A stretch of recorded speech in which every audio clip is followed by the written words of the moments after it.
శ్రీమాత్రే నమః. శ్రీ గురుభ్యో నమః. శివ అష్టోత్తర శతనామావళి పారాయణ చేసుకుందాం రండి. మొట్టమొదట ప్రార్థన. ఓం నమః శివాయ. శివాయ నమః. ఓం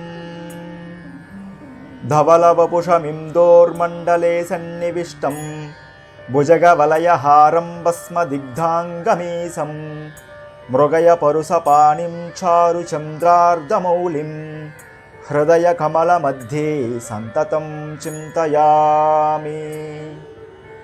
శివో మహేశ్వర శంభుః పినాకీ శశిశేఖరః వామదేవో విరూపాక్షః కపర్ధీ నీలలోహితః శంకరః శూలపాణిశ్చ ఖట్వాంగీ విష్ణువల్లభః సిపి విష్ణుంబికానాథః శ్రీకంఠో భక్తవత్సలః భవః సర్వస్త్రిలోకేశ స్థితికంఠः శివాప్రియః ఉగ్రః కపాలీ కామారి అంధకాసురసూదనః గంగాధరో లలాటాక్షః కాలకాలకృపానిధిః భీమః పరుసహస్తశ్చ మృగపాణిర్జటాధరః కైలాసవాసీ కవచీ కఠోరస్త్రిపురాంతకః వృషాంకో వృషభారూఢో భస్మోద్ధూళితవిగ్రహः సామప్రియः సర్వమయస్త్రయీమూర్తిరనీశ్వరः సర్వజ్ఞః పరమాత్మా చ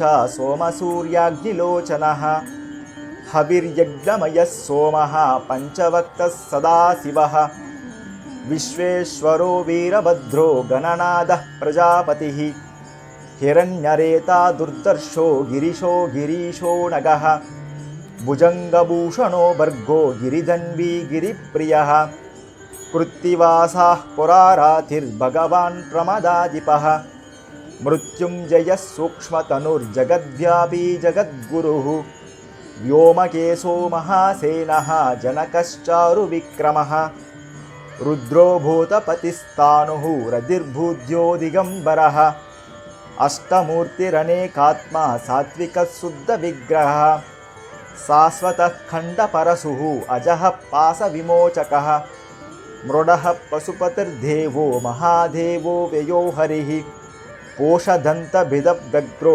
దక్షాధ్వరహరో హరः భగనేత్రభిదవ్యక్త సహస్రాక్షः సహస్రపాత్ అపవర్గప్రదోనంతస్తారకः పరమేశ్వరः ఏవం శ్రీ శంభుదేవస్య నామ్నాం అష్టోత్తరం శతం.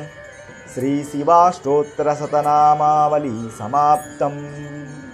త్రయంబకం యజామహే సుగంధిం పుష్టివర్ధనం ఉర్వారుకమివ బంధనాద్ మృత్యోర్ముక్షీయమామృతాత్. ఓం నమః శివాయ.